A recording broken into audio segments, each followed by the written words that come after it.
మొక్కలన్నీ పాడైపోయింది.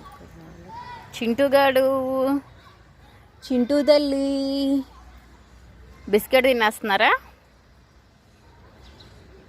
చింటూ బంగారం.